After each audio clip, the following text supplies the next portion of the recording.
Welcome to the Leo. Pawan Kalyan రాష్ట్రం కోసం, రాష్ట్ర ప్రజల కోసం చేస్తున్న పోరాటం మనందరం చూస్తూనే ఉన్నాం. అంటే ఆయన పోరాటానికి రాష్ట్ర వ్యాప్తంగా ఆయన అభిమానులందరూ కూడా ఇప్పటికే పూర్తి స్థాయిలో మద్దతు తెలిపారు.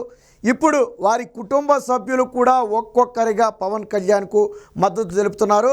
ముఖ్యంగా మెగాస్టార్ చిరంజీవి, సినీ పరిశ్రమకే పెద్ద దిప్పుగా చెప్పుకునే ఆ చిరంజీవి ఈరోజు తెర ముందుకొచ్చి తన తమ్ముడిని గెలిపించాలని చెప్పి బహిరంగంగా ఒక పిలుపునివ్వటం అనేది వైసీపీకి మింగుడు పడిన అంశం. ఒక రకంగా వైసీపీకి పెద్ద షాక్ కూడా చెప్పొచ్చు.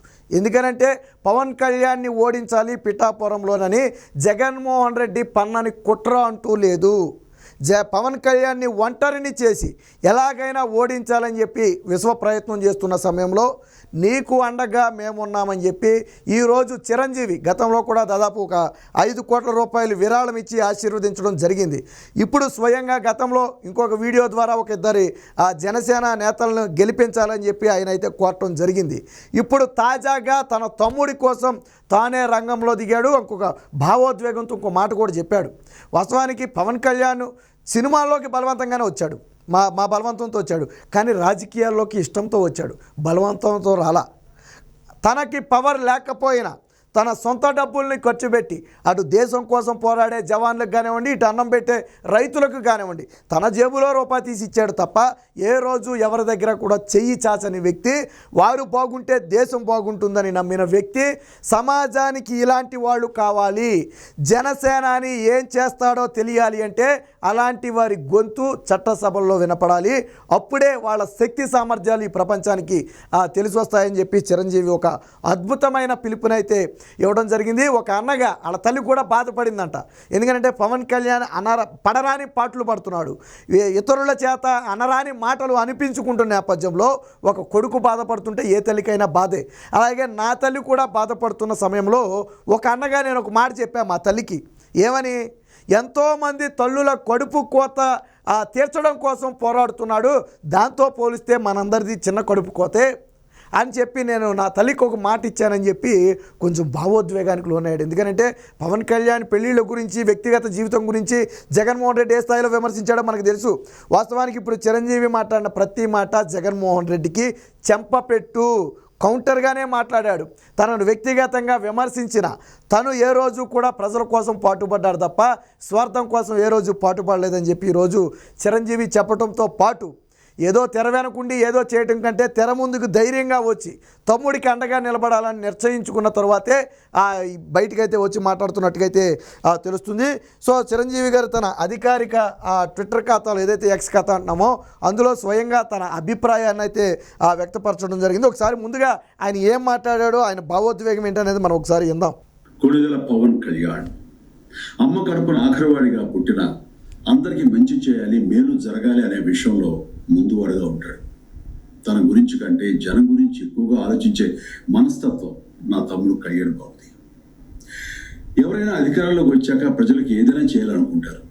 కానీ కళ్యాణ్ తన సొంత సంపాదనని కౌలు రైతులు కన్నీళ్లు తుడిచేందుకు ఖర్చు పెట్టడం, సరిహద్దు దగ్గర ప్రాణాలొడ్డి పోరాడే జవాన్ కోసం పెద్ద మొత్తం అందివ్వటం, అలాగే మత్స్యకారులు ఇంకా ఎందుకో తను చేసిన సహాయం చూస్తుంటే ఇలాంటి నాయకుడు కదా జనాలకు కావాల్సింది అనిపిస్తుంది. ఒక రకంగా చెప్పాలంటే సో విన్నారు కదా, పవన్ అందరూ అధికారంలోకి వచ్చిన తర్వాత మేము అది చేస్తాం ఇది చేస్తాం అంటారు. కానీ పవన్ కళ్యాణ్ అనే ఒక వ్యక్తి అధికారంలోకి వచ్చాక నేనేదో చేస్తానని చెప్పడం కాదు, తాను ప్రతిపక్షంలో ఉన్న ప్రజల కోసం తాను ఏమి చేయగలనో అది చేశాడు. దానికి ఉదాహరణే కౌలు రైతులు చనిపోతే వారికి నష్టపరిహారం ఇచ్చి ఆ కుటుంబాల మొత్తాన్ని కూడా ఆదుకున్నాడు. అలాగే దేశం బోర్డర్లో ప్రాణాలొడ్డి పోరాడుతున్న సైనికులకు తన వంతు సాయం అందించాడు. అలాగే మత్స్యకారులకు తన వంతు సాయం అందించాడు. అలాగే వివిధ రకాల వర్గాలకు ఎవరైతే బాధపడుతున్నారో, ఎక్కడి నుంచి వచ్చింది అదంతా? తాను సినిమాలు చేసి కష్టపడి సంపాదించిన సొమ్ము. ఎందుకంటే ఇప్పటి వరకు పవన్ కళ్యాణ్ ఏం నాయకుడు కాదు, తానేమీ సంపాదించుకోలేదు. అక్రమ మార్గాన్ని సంపాదించుకోవాల్సిన అవసరం అంతకంటే లేదు.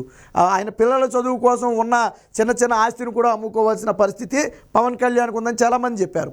సో అది అసలు వాస్తవం. కాబట్టి అలాంటి వ్యక్తిని కదా మనం చట్టసభల్లో గెలిపించాలి. నేను గెలిచి సంపాదించేవాడు కాదు, ప్రతిపక్షంలో ఉన్నప్పుడే జేబులో తీసి మొత్తం పెట్టేశాడు అంటే అలాంటి వాడిని గెలిపిస్తే కదా రేపొద్దున మరింత 10 మందికి సాయం చేయగలిగేది. ఇప్పుడు పవర్ లేనప్పుడు డబ్బు ఉన్నంత వరకు ఓకే పంచగలడు, కానీ పవర్ ఉంటే ఇంకొక 10 మందికి ఎక్కువ సాయం చేయొచ్చు.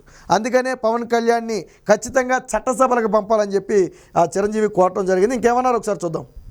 చెప్పాలంటే సినిమాలోకి తను బలవంతంగా వచ్చాడు, రాజకీయాల్లో మాత్రం ఇష్టంతోనే వచ్చాడు. ఏ తల్లికైనా తన కొడుకు కష్టపడుతుంటే గుండె దొరుకుపోతుంది. అలాగే ఏ అన్నకైనా తన తమ్ముడు అనవసరంగా మాటలు పడుతుంటే బాధ వేస్తుంది. అలా బాధపడుతున్న నా తల్లికి ఈ అన్నయ్య ఒక మాట చెప్పారు, నీ కొడుకు ఎంతో మంది తల్లుల కోసం వాళ్ళ బిడ్డల భవిష్యత్తు కోసం చేసే యుద్ధం అమ్మాయిది, మన బాధ కంటే అది ఎంతో గొప్పది అన్నాను. అన్యాయాన్ని ఎదిరించకుండా మౌనంగా ఉండే మంచివాడ వల్లనే ప్రజాస్వామ్యం మరింత నష్టమని నమ్మి జనం కోసం జన సైనికుడు అయ్యాడు. తాను బలంగా నమ్మిన సిద్ధాంతం కోసం తన జీవితం రాజకీయాల్లోకి అంకితం చేసిన శక్తిశాలి పవన్ కళ్యాణ్. ప్రజల కోసం, రాష్ట్ర భవిష్యత్తు కోసం ఆ శక్తిని వినియోగించాలి అంటే చట్టసభలో అతని గొంతు మనం వినాలి. జనమే జయను నమ్మే జనసేనాని ఏమి చేయగలడో చూడాలంటే మీరు పిఠాపురం ప్రజలు కళ్యాణ్ని గెలిపించాలి. మీకు సేవకుడుగా, సైనికుడుగా అండగా నిలబడతాడు, మీకోసం ఏమైనా సరే కలబడతాడు, మీ కళ నిజం చేస్తాడు. పిఠాపురం వాస్తవ్యులకు మీ చిరంజీవి విన్నాం. గాజు గ్లాసు గుర్తుకి మీ ఓటు వేసి పవన్ కళ్యాణ్ని గెలిపించండి. జై హింద్.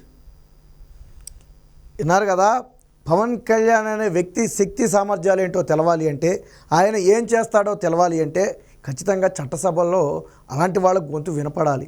కాబట్టి పిఠాపురం ప్రజలకు అంటే పవన్ కళ్యాణ్ ఒక్కడనే గెలిపించమని కాదు, రాష్ట్ర వ్యాప్తంగా ఉన్నటువంటి జన సైనికులను, కూటమిలో ఉన్నటువంటి టీడీపీని, బీజేపీని కూడా గెలిపించమని డైరెక్ట్గానే చెప్పాడు ఆయన. ఎందుకంటే ఇక్కడ జనసేన అని అంటే కేవలం ఒక వ్యక్తి కాదు, ఇప్పుడు కూటమిలో భాగం కాబట్టి అంటే డైరెక్ట్గా వాళ్ళ పేర్లు చెప్పకపోయినప్పటికీ కూడా తన తమ్ముడు పేరు చెప్పి పిఠాపురంలో మాత్రం ఓటునైతే అభ్యర్థించడం జరిగింది. సో ఖచ్చితంగా ఇది శుభ పరిణామం. ఎందుకంటే ఇప్పుడు చంద్రబాబు గారి కుటుంబం ఉంది, మొత్తం అంతా ఆయనతోనే కలిసి ఉన్నారు. చిరంజీవి కుటుంబం ఉంది, పవన్ కళ్యాణ్ కుటుంబం మొత్తం కలిసే ఉన్నారు.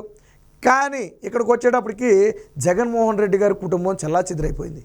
తల్లా అమెరికా వెళ్ళిపోయింది, ఒక చెల్లె వదిలేసి వేరే పార్టీ నుంచి జగన్మోహన్ రెడ్డికి యాంటీగా పోటీ చేస్తుంది, ఇంకొక చెల్లె తన అన్న చేసిన అన్యాయం మీద పోరాటం చేస్తుంది. బావ పూర్తిగా తన ఎవరైతే చెల్లికి చేసిన ద్రోహం ఉందో దాన్ని విస్మరించలేక దూరంగా వెళ్ళిపోయాడు. ఇంకెవరు మిగిలారు ఆ కుటుంబంలో? భారతీరెడ్డి ఒకటే మిగిలింది.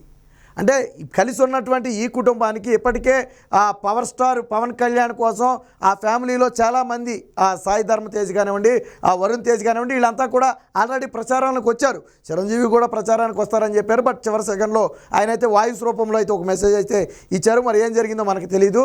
సో మొత్తంగా పవన్ కళ్యాణ్ కోసం ఆ కుటుంబం మొత్తం కూడా ఈరోజు అండగా నిలబడింది. సో ఖచ్చితంగా ఇది ఒక శుభపరిణామం. అయితే కరెక్ట్గా అదురు చూసి జగన్మోహన్ రెడ్డిని చిరంజీవి దెబ్బకొట్టాడని చెప్పొచ్చు. ఎందుకంటే కాపు ఓట్లను చీల్చి పవన్ కళ్యాణ్ గెలవకుండా చేయటం కోసం జగన్మోహన్ రెడ్డి ఎత్తుకు పై ఎత్తులు వేస్తున్న సమయంలో చిరంజీవి ఎప్పుడైతే బయటకు వచ్చి తన తమ్ముడికి అండగా నేనున్నానని చెప్పాడో దాంతో జగన్మోహన్ రెడ్డి ఎత్తులన్నీ కూడా చిత్తైపోయాయి. పవన్ కళ్యాణ్ని ఓడించడం కోసం ఎప్పటి వరకు జగన్మోహన్ రెడ్డి పనిన కుట్రలన్నీ కూడా ఒక్కసారిగా పటాపంచలైపోయాయి. చిరంజీవి బయటికి రావడంతో మొత్తం మెగా ఫ్యామిలీ మొత్తం ఏకం కావడంతో ఈరోజు పిఠాపురంలో ఒక తిరుగులేని శక్తిగా పవన్ కళ్యాణ్ ఎదుగుతున్నాడు. భారీ మెజార్టీతో రేపు గెలవబోతున్నాడు. సో కలిసి ఉన్నటువంటి ఒక కుటుంబానికి కూడా రాజకీయ స్వార్థం కోసం దూరం చేసుకున్నటువంటి జగన్మోహన్ రెడ్డి కుటుంబానికి మధ్య వ్యత్యాసాన్ని కూడా మనం ఇక్కడ చూడొచ్చు. జగన్మోహన్ రెడ్డి కుటుంబం కూడా కలిసే ఉండేది. తను రాజకీయ స్వార్థానికి పోకుండా ఉండుంటే, తన రాజకీయ స్వార్థానికి ఇతరుల ప్రాణాలు తీయకుండా ఉండుంటే, తన రాజకీయ స్వార్థం కోసం ప్రాణాలు తీసిన వారిని రక్షించకుండా ఉండుంటే ఈరోజు చెల్లి ఉండేది, తల్లి ఉండేది, బాబా ఉండేవాడు, మొత్తం ఫ్యామిలీ అంతా కూడా కలిసి ఉండేది. కానీ ఇక్కడ కేవలం ప్రజా శ్రేయస్సే ముఖ్యమని నమ్మిన పవన్ కళ్యాణ్ వెంట మాత్రం మేమందరం ఉన్నామని చెప్పి ఈరోజు మెగా ఫ్యామిలీ చెప్పడం అనేది ఖచ్చితంగా శుభపరిణామం. పిఠాపురంలో పవన్ కళ్యాణ్ గెలుపుని జగన్మోహన్ రెడ్డి ఆపలేడు. స్వయంగా జగన్మోహన్ రెడ్డి వచ్చి పిఠాపురంలో పోటీ చేసిన పవన్ కళ్యాణ్ గెలుపుని మాత్రం ఆపలేరు. ఇప్పటి వరకు పవన్ కళ్యాణ్ అడ్డుకోవడానికి సాయశక్తుల అంటే బెదిరింపుల దగ్గర మొదలు పెడితే తాయిలాల దగ్గర మొదలు పెడితే డబ్బు పంపిణీ వరకు అన్నిటికీ సిద్ధం చేశారు. బట్ దేనికి కూడా అక్కడ ప్రజలు లొంగే పరిస్థితి లేదు. ఈరోజు టీచర్లను చూసాం, 5,000 రూపాయలు ఇవ్వజూపితే తిరిగి ఇంకొక 100 రూపాయలు పైనేసి నువ్వే చెట్టుకోమని చెప్పారు తప్ప తీసుకోలేదు ఎవరు.